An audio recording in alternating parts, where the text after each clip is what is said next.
So I guess there are two things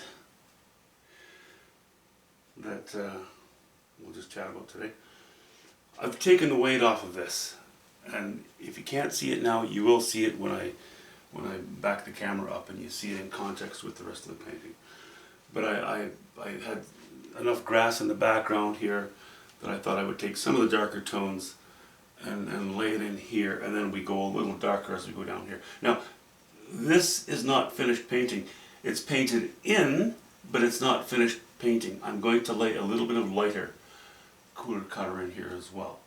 I've removed the rock. There was just too much mass here. It was just too much, I think, as I said in the last video.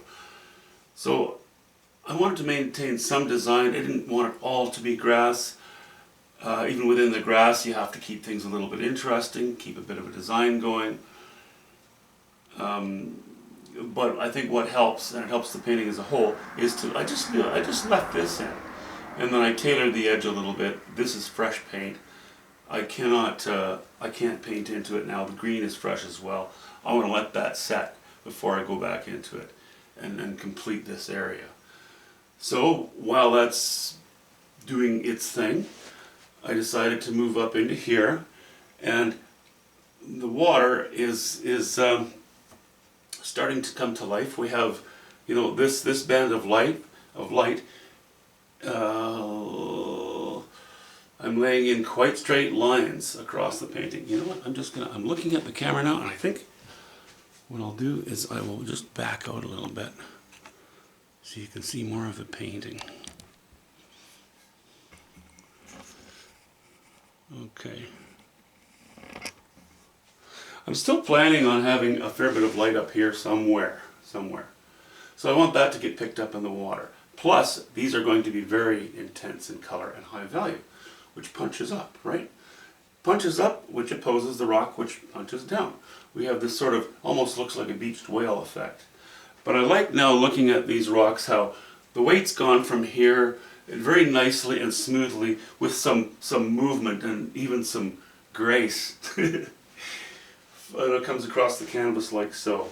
I'm pretty happy with that. But yeah, these lines, I had the water painted in, as you know, but it wasn't finished painting. So now I'm getting into it, finishing the painting of the water. So I've laid in some fairly straight lines, just subtly, and I'm starting to put some highlights in. And this curve, it's sort of going to stay and sort of not, because I'm going to intersect it with very straight lines in a few places, just to break that up. This curve emulates this curve a little too much. So we'll keep, I'll keep playing with this stuff and cutting back into it. We're back to ultramarine blue and yellow ochre and burnt sienna and some white.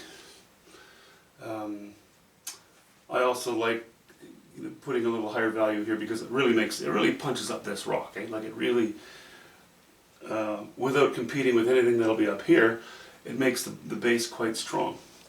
And we're still working in the direction of giving more support to this area.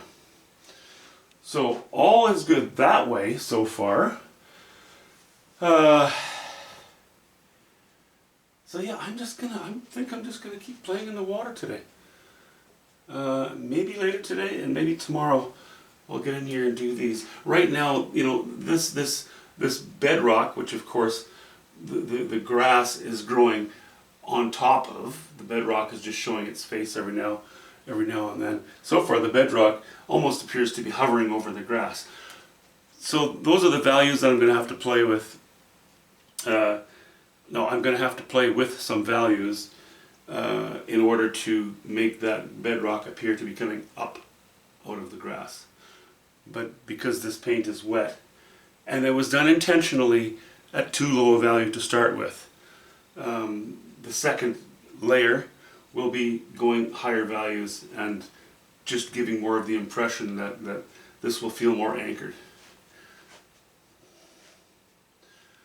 More poorly organized talk about the painting. Anyway, I'm happy with it. broccoli is almost finished. I'm getting closer to being able to eat my ice cream.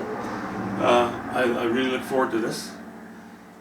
Of course, because it's the punchiest part of the whole painting.